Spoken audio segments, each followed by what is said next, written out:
तो मन से दीवार को धक्का मारो, टिकना नहीं है, तय कर लो। रीढ़ की हड्डी सीधी रख के बैठना है, गर्दन को सीधा रखना है, लेकिन टिकना नहीं है। ये सात्विक। अब इसमें भी रीढ़ की हड्डी सीधी करने के बाद कोई राजसिक करता, एकदम अति करेगा, रीढ़ ऐसी खिंची हुई है उसकी, एक एक मणका खिंचा हुआ है?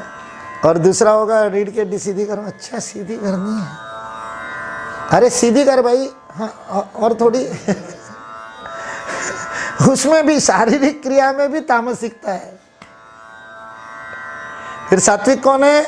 जिसकी रीढ़ की हड्डी सीधी है लेकिन खिंचाव नहीं है, संतुलित है, एग्जैक्ट सारे मणके एक के ऊपर एक रचे, ना खींचे हुए ना दबे हुए। जब आप आलस में ढीला छोड़ देते हो तब आपके मणके दबे हुए होते हैं। तब भी कल बताया था मसल टोन तैयार हो रहा है, वो मांसपेशी दबी हुई है। कौन सी नर्वस सिस्टम एक्टिव हो रही है? सिंपैथेटिक नर्वस सिस्टम एक्टिव हो रही है। वापस जा भाई, वापस जा भाई, वापस जा भाई, वापस जाने नहीं दे रहे। जब बहुत टाइट कर रहे हैं तब भी वो दक्ष, कुछ लोग दक्ष में भी स्वस्थ ही रहते हैं। दक्ष में स्वस्थ हो सकता है क्या? जो तामसिक है वो दक्ष भी स्वस्थ में करता है, और जो राजसिक है वो स्वस्थ में भी टाइट रहता है, वो ढीला छोड़ता ही नहीं खुद को। और सात्विक कौन है? जहां आवश्यक है वहां टाइट, जहां आवश्यक है वहां ढीला, दोनों का उपयोग कर सके, संतुलित। तो ये नारपा के पास में एक व्याध आया। व्याध यानी क्या? शिकारी। तो जैसा मैंने बताया, ग्वाला आया तो उसको भैंस का ध्यान करवा दिया। तो नारपा ने शिकारी आया तो शिकारी के ध्यान सीखना है, क्या करूं?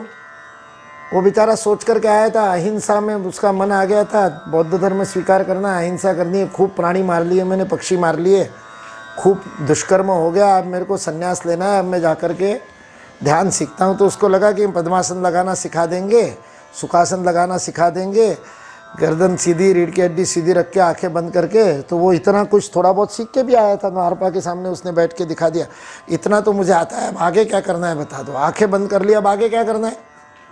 अब नारपा मुस्कुराए। कुछ करना हो तो उसको ध्यान थोड़ी कहते हैं, जिसमें करना पड़े वो ध्यान नहीं है। लेकिन अब उसको कैसे समझाए? तो उसको कह, तुम्हारा काम व्यवसाय क्या है तुम्हारा? बोले वो तो छोड़ के आया। हाँ वही, क्या छोड़ के आया? तो बोले मैं व्याध था। अच्छा तो रोज क्या करते थे? बोले सुबह सुबह निकलता था, जंगल जाता था, और मेरा निशाना बहुत अचूक है, उड़ते हुए पक्षी को भी मैं बाण मारूं तो वो गिर जाता था। तो इसलिए मेरे को 15-20 मिनट लगते थे शिकार करने में, बाजार में ले जाके बेच देता था, बाकी टाइम परिवार में आनंद करता था, आराम करता था। बहुत बढ़िया। तो बोले फिर तुमको ध्यान तुम्हारे धनुष तीर कमान से ही सिखाएंगे, चलो। ले गए एक जंगल में, एक पेड़ के ऊपर एक छोटी सी अंगूठी, छोटी सी मुद्रा टांग दी, इतनी सी रिंग। वो रिंग का घेरा इतना ही था कि जिसमें से बाण का फल चला जाए। बाण के सामने जो फल होता है उतना ही था, उससे अधिक नहीं था, उससे कम भी नहीं था। एग्जैक्ट बराबर निशाना मारेगा तो ही बाण अंदर जाएगा। थोड़ा सा आधा मिलीमीटर भी इधर उधर हुआ तो बाण नहीं जाएगा उसमें। और उसको टांग दिया रस्से से, और 70 मीटर दूर पे खड़ा कर दिया उसको, और कहा यहाँ से बाण मारना। जब तुम्हारा ध्यान एकाग्र हो जाएगा तब उस रिंग में से बाण जाएगा, उस मुद्रा के अंदर से बाण जाएगा, अंगूठी में से। ये लगा बेचारा, बाण मारे, वीरासन में बैठे, बाण लगाए, इधर जाए कभी उधर जाए कभी उधर जाए, करते करते 7-8 दिन जब बाण लगाए तो बाण अंदर गया। 7-8 दिन में निशाना ठीक हो गया और बराबर मन एकाग्र हुआ और बाण उस रिंग के अंदर से गया।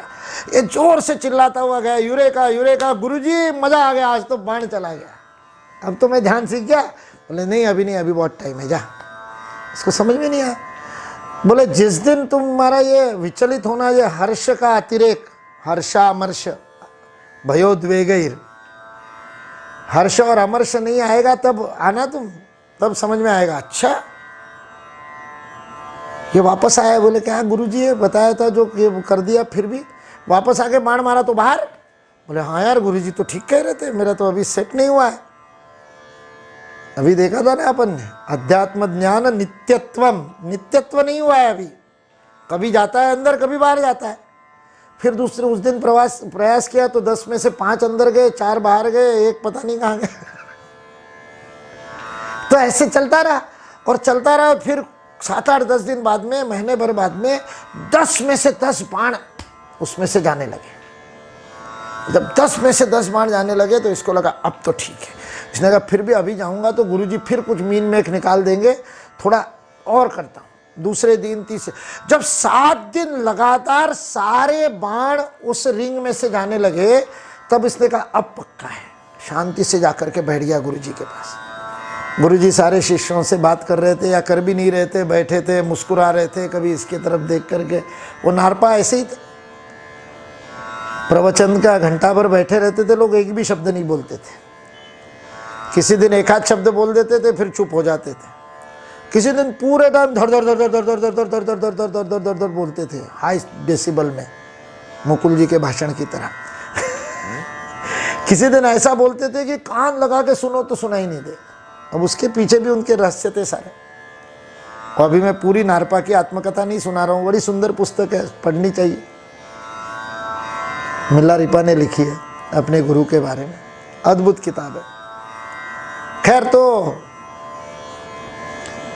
ये शांति से बैठा रहा। जब उसके तरफ ध्यान गया और आंखों से आंखें भिड़ी, उसने हाथ जोड़ करके कहा गुरुजी हो गया, इशारे में कह दिया गुरुजी हो गया। तो गुरुजी ने क्या हुआ, बोले वो बाण जा रहा है बराबर। कितने बार गए, बोले 7 दिन से एक भी बाण बाहर नहीं गया, 7 दिन से सारे बाण निशाने में। गुरुजी ने कहा वाह बहुत बढ़िया, चल, लेकिन अभी हुआ नहीं है, तेरे चेहरे से मैं बता रहा हूँ कि अभी ध्यान लगा नहीं है। यार मैं बता रहा हूँ। तो बोले चल दिखा।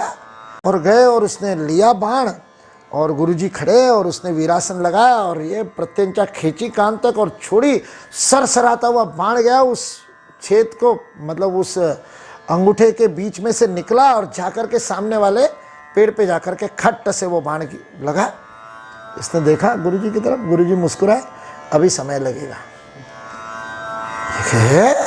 गया तो इसने दूसरा बाण लिया, फिर मारा, वो भी गया, तीसरा, चौथा, देखा ही नहीं गुरुजी की तरफ। 10 जाने के बाद देखा, अब ठीक है।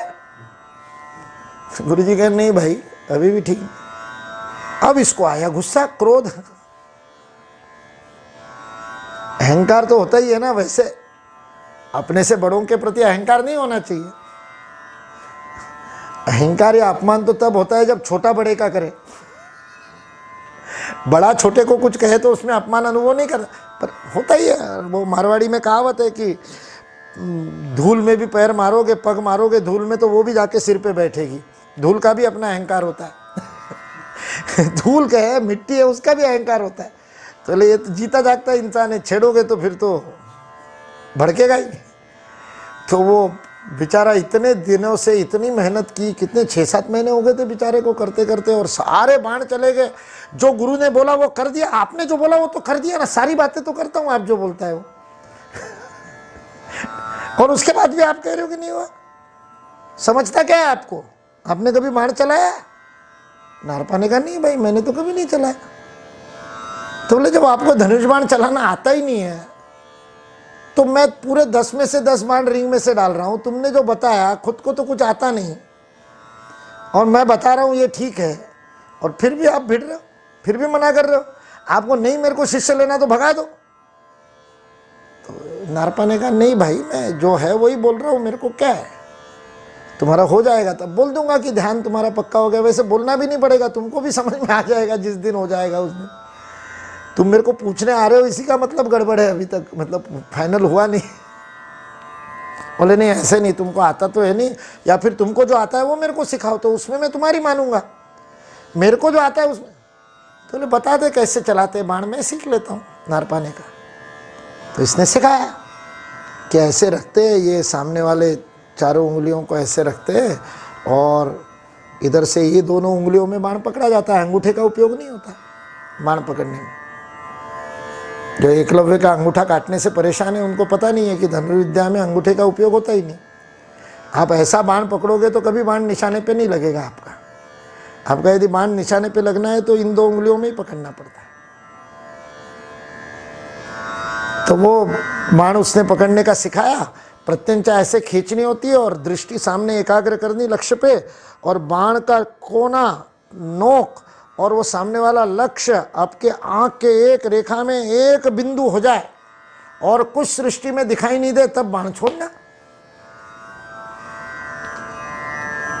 तो नारपा बैठे, उन्होंने वीरासन लगाया, बायां घुटना जमीन पे टेका, दाहिना घुटना सीधा रखा। वीरासन पता है ना, एक घुटना जमीन पे टेका हुआ, एक घुटना ऊपर। बड़ा अद्भुत सुंदर दृश्य था, अलौकिक। इतने सहजता से वो उस आसन में स्थिर हो गए, मान लो उनको कोई कष्ट ही नहीं हो रहा। स्थिर सुखम आसनम, जिसमें सुख में बैठ सके, स्थिर बैठ सके, उसको आसन कहते। तो वीरासन लगा के देखो, आधा सेकंड भी सुख में नहीं होता है। और वह ऐसे सुख में बैठे, आंखें एकदम ऐसी शांत है, चेहरे पर मुस्कान है। और उन्होंने वो बाण को लिया, अपने तरकश में से लगाया धनुष्य के ऊपर, प्रत्यंचा को खींचा, और प्रत्यंचा को खींचने के बाद में छोड़ा। बाण सरसराता हुआ गया, उस मुद्रिका को, उस अंगूठी को, उस रिंग को भेदता हुआ गया, और जहां उस बाण की पूंछ उस रिंग में से बाहर निकली वहीं गिर गया। उतनी ही ऊर्जा उस बाण में थी जितना उस रिंग को पार करने के लिए। इतना नियंत्रण, जितना आवश्यक है उतनी ही ऊर्जा की खपत, ये सात्विक है, ये सत्व है। तो सात्विक फील्डर कौन हुआ? जितना आवश्यक है उतना ही दौड़ेगा, ना कम ना अधिक। ये तीन गुणों में सृष्टि काम कर रही है, सारी सृष्टि इन तीन गुणों में काम कर रही है। आज सुबह वो एबीवीपी का एक व्याख्यान था, सीओईपी का, पुणे का। तो व्याख्यान हुआ, शिक्षा के ऊपर था, आत्मनिर्भरता के ऊपर था। सामने युवा होंगे ऐसा समझ करके फेसबुक पे, तो इमेजिनरी ही है श्रोता, तो काल्पनिक श्रोता है, लेकिन एबीवीपी वाले हैं तो युवा ही होंगे, ऐसा सोच करके मुकुल जी का भाषण हुआ। तो जब सामने युवा है तो जोश आता है, तो जोश में भाषण दिया। और बाद में एक शुभचिंतक का फोन आया और फीडबैक मिला, स्नेहवश वात्सल्यवश फीडबैक मिला। इतना जोर से चिल्लाना जरूरी था क्या? 17 मिनट के बाद सुन नहीं पाए, इतना ज़्यादा चिल्ला रहे थे, 17 मिनट ही सुन पाए, उससे अधिक नहीं सुन पाए। इतना चिल्लाना राजसिक करता, सत्व नहीं है। नारपा बोल रहे होते तो इतने जोर से नहीं बोलते, मतलब भावना में जोश आ जाता है। ऐसे सारे तर्क दिए मैंने भी सामने वाले को, फीडबैक देने वाले को, हाँ जी हाँ आप सही हो, ऐसे मान ले तो फिर क्या मतलब है? कभी माना क्या किसी ने? लेकिन नारपा के बाढ़ की कहानी बताते समय ध्यान है, हाँ ठीक है, ये तो बात सही। गीता स्वाध्याय में नहीं बढ़ती ना, आवाज बढ़ती है क्या? गीता स्वाध्याय में शांत रहते, और विवेकानंद पे बोलना है, युवाओं पे बोलना है तो बढ़ती है, तो भावावेश में नहीं, ऐसा नहीं है। वो भी बिना आवाज बढ़ाए बोला जा सकता है। सात्विकता का ध्यान नहीं है, राजसिकता हावी हो जाती है। स्वभाव राजसिकता का है, सात्विकता का अभ्यास करना पड़ेगा। राजसिकता का स्वभाव है तो, तामसिकता का स्वभाव है तो राजसिकता का अभ्यास करना पड़ेगा, तब बैलेंस होगा।